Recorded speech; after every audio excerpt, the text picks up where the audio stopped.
And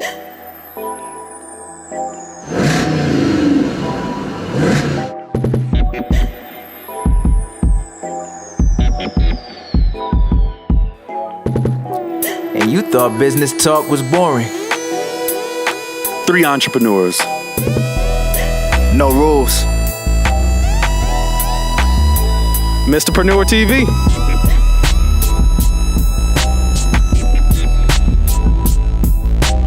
Hey guys, how you doing? It's Sam Anderson, Mr. Preneur here with Mr.PreneurTV. 3 entrepreneurs, no rules. To my right, I have Will Roy back again with Blue. Say what? You say episode 2. No, Willis is episode 2. Alright, so Shane interrupted me. This is Shane Cruz with Shane Patrick Cruz Studios. And we are back with the second episode. What's going on, guys? What's up, man? Not much, man. How you feeling? Awesome, man. It's been a fantastic start to the week. Steelers didn't do so hot this weekend. My boys let me down. Patriots cheated. Yeah, they cheated. Yeah, I don't know if y'all saw the video, but some extra seconds added onto the clock for them. Extra seconds, and then you guys time, hear like about an extra 15 seconds. the headsets went out the entire first half for the Pittsburgh Steelers. I was pretty pissed about that. But running game looked strong. Linebackers look good. Wide receiver core is still there. Even though Terry Bradshaw won 4 Super Bowls with no headsets. Just saying. Yeah, but nowadays, 2015, man. Come on. they use that stuff.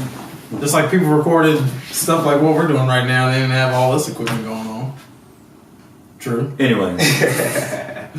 The Apple keynote came out this past week. New iPhone is looking nice. You gonna get you one? Not yet. I'm gonna hold off on it, but next year I got. Sean ordered one. Sean, well, what was your favorite thing about the success? I like that the touch, the haptic touch. I forget what they call it, but where it's actually you can feel, different pressures do different things based on how hard you touch the screen. I thought that was pretty dope. Yeah, so you can like preview an email without actually going into it. I do that all the time. Like I'll go look at an email and I'm like, oh, I'm not ready to respond to this. I have to go back later. Then I have to click mark unread and then do that whole process. So it doesn't sound like a big deal, but like those small things make a huge deal. That wasn't even the biggest thing. I mean, the iPad Pro. iPad Pro, that was probably the biggest thing. I'm not sure how I feel about the Apple Pencil thing. Everybody's saying Steve Jobs is like rolling over in his grave because he said Apple would never use a stylus. Yeah, that's been out for decades now. And you gotta pay $100 for it on top of it. $100. But with the Pro, it comes with it. Just saying. I'm just saying. You're gonna have a short-lived life on this show. Keep talking that Windows. And the Surface Pro 3 is an actual laptop with an actual processor. Just saying.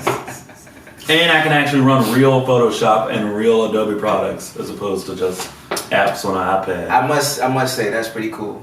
That is pretty cool. Nah, I'm not co-signing that. Still Apple for They're all about the touch apps for Adobe now for photographers and videographers and that sort of thing, being able to do work right on that, but it's very limited in what you can do on it. Not discounting, I have an iPhone, so not discounting Apple. He's a hybrid. He goes back and forth. Shane, you got a great new project coming up. Why don't you tell everybody about that? I'm in the middle of it. I started yesterday. It's Portraits in Pink. Kind of give a quick rundown. I had a girl approach me probably a month and a half ago about doing a portrait of her in honor of her grandmother who had passed away from breast cancer. And it got me thinking, so I started a series behind it, project. It's called Portraits in Pink. I got linked up with the local company or organization called Pink Tie Gala. They put on a huge gala every year for breast cancer awareness, raise a lot of money. They do a fantastic job. They got about 750 people coming this year. But anyway, so I got about 35 emails within 72 hours, and I have 20 shoots scheduled over the next 2.5 weeks. Man. All for that. These women are incredible. Got some pretty interesting stories of these women, from breast cancer being in their family to like 2 times cancer survivors. One lady met her husband at the gala, so she told me already that if she had never gotten cancer, she would have never met her husband. So it's pretty incredible. So it's on. It's going to be on the website shanepatrickcruz.com under the Portraits in Pink section. The first photos should be up in about a couple weeks. Good stuff, man. Yeah. Good stuff. Nice. Got a lot of things going. Will, anything exciting going on with you? For those of you who don't know, I might not look like it, but I love to eat. And I'm working on Henrico Restaurant Week right now. It's an event where we're from in Henrico, Virginia, where basically there's a bunch of restaurants come together for a common cause, which is to help a nonprofit. So I'm doing the branding and advertising for that as well as the video. It's going pretty well, and I'll post some of this right here at the link you see right there for more information. Good stuff, good stuff. We all got some exciting things going on, and here we're on the second episode of Mr.PreneurTV, and to be quite honest, like we're still trying to formulate exactly how we want this to go. But our biggest thing, like amongst ourselves, we've just been speaking, you know, we're tired of talking about doing things. Let's just put out the content, see what we get. So we absolutely would love the feedback to you guys. Let us know what you're thinking of the show, what you'd like to see. So we are going to add a little bit different element this week. So we've all been getting a lot of questions as far as being entrepreneurs and some of the things we've been doing. A lot of people have been reaching out to us and asking us specific questions. So this episode, we kind of wanted to jump into some questions from you, the viewers. So we'll go ahead and kick that off. We'll start with Will. There was one specific question for you. Okay. Susan asks, how can I help my business to stand out when there are dozens of others in the city who are doing the same thing? That's a good question, Susan. I would say the main thing is basically showing that your brand has a personality. So let's say you're a caterer or something. There's a bunch of caterers who all probably make great food. What sets you apart is who you are, who your brand is, who you're relating to. You want to make it a human feel. You don't want it to just be a business. If you can portray that humanity to your company and to your brand, people are more likely to relate with you. And also, it's providing value. So everybody can provide a service for money. You know, we all do that. But what about free stuff for your customers or for your target audience, just to let them know that you actually care about them as people? You know, if you give them enough, eventually they will, you know, be happy to buy something from you. But sometimes you have to give to receive. So that's what I would say. Good stuff, good stuff. I think that a lot of entrepreneurs are dealing with that. Too many people look and see, you know, where there are 20 other people in my field who are doing this in this area. I guarantee you, we could walk out of this door right now and throw a rock, we probably hit 20 real estate agents. But true. I've met a lot of people successful all in the same field, so don't ever let that be a deterrent for you where you think, oh, the market's already saturated. Like, there's always room for somebody who's the best at what they do. So really, you just go out and make sure that you're the best at what you're doing. Mm-hmm. But great point, Will. If you can capitalize on a niche within that, it's always helpful. Yeah, that's a huge thing.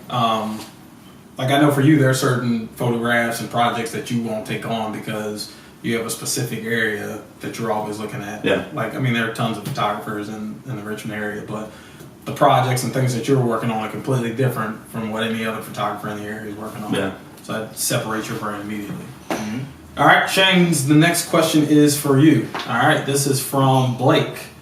What's up, Blake? I have been wanting to start my graphic design business for the last 6 months, but I do not have the finances to support what I believe I will need. What steps would you recommend for getting started on a low budget? Great question. Everybody starts on a low budget. I mean, that's just the way you get started. I mean, unless you're fortunate enough to have some financial backing of some sort from somebody, then you start on a low budget. I started on a low budget when I started doing photography. You don't need a whole lot. I mean, you need your graphic design it can be a little bit different. You will need some programs like Adobe. You will need eventually Adobe or some kind of graphic design studio to go along with it. But once again, I mean, right along with what Will and Sam were saying, you shouldn't let that deter you in the beginning. I remember when I very first started, I bought the cheapest camera possible and the cheapest laptop possible, and I bought Adobe Photoshop Elements, which is like the consumer version, for like $50 at Best Buy, and Adobe Premiere Elements, which is the cheaper consumer version for video editing, and that's what I use. And I use that, and you can create some. It's not about the gear. It's about the quality of the content that you create with what gear that you have. Exactly. And as far as graphic design too, a lot of people think that you need to go to school, that is a requirement to do graphic design. It's not in today's day and age. YouTube University, baby. I mean, Exactly. It's not a requirement. You can learn quite a lot from actually some pretty good experts within the field right online.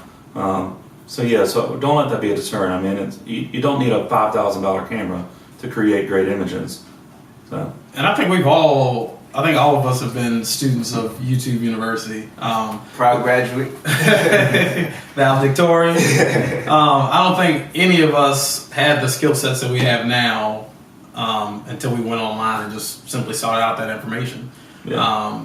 There's several individuals online that I follow on a daily basis, and I continually get information from them. It was actually built one of the largest sectors of one of my companies. Mm-hmm. And it was just me simply logging in online and consuming the information that they were putting out there. Yeah. I know, again, me and Shane go way back, but early on in the days, I remember he was actually taking classes and things like that. But everything that he does now at an extreme professional level, self-taught, went online and did these things.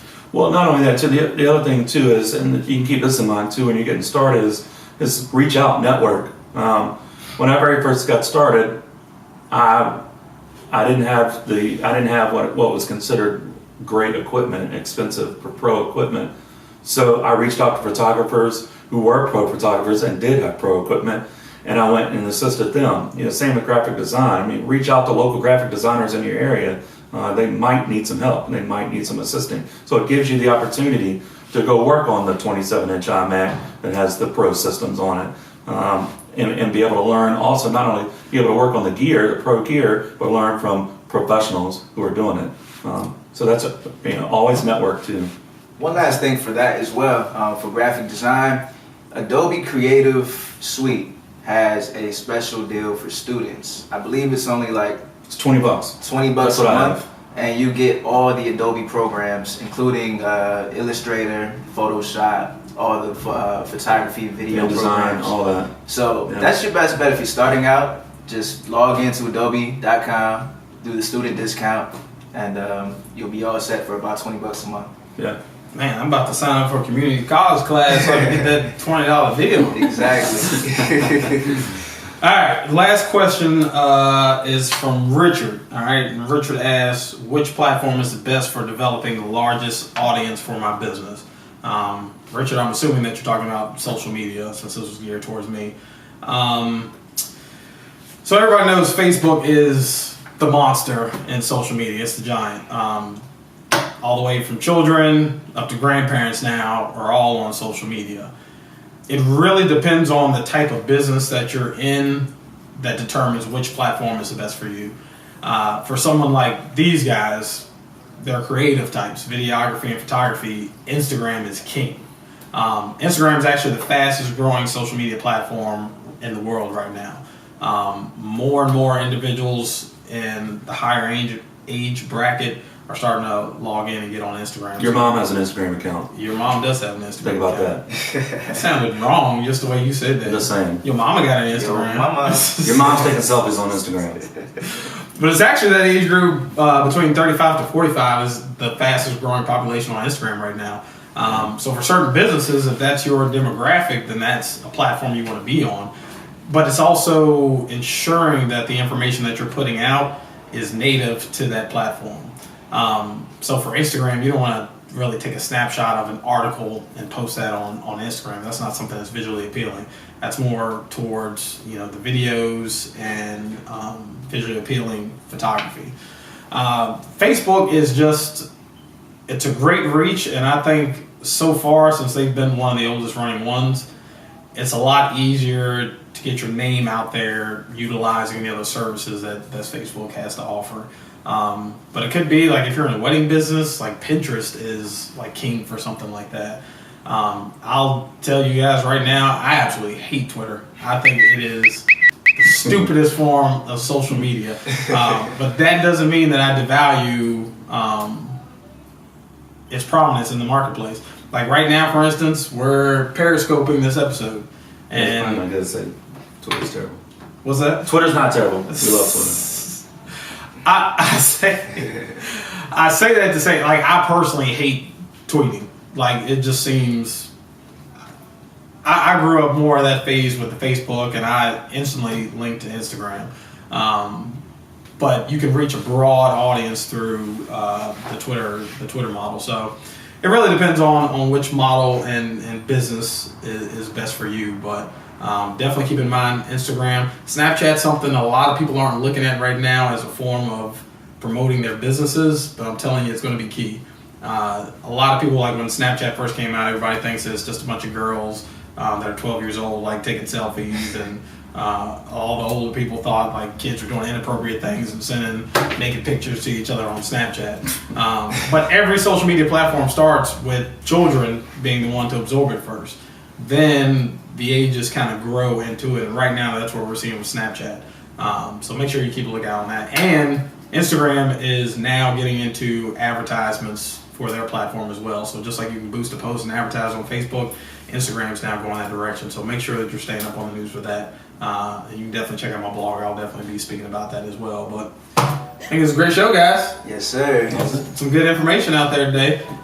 If you have anything specifically that you're wondering in regards to entrepreneurship, branding, creative, networking, social media, any of those things, make sure you email us at the address below. Check us out at Mr.PreneurTV.org, and we'll see you guys next time. See you guys. See you.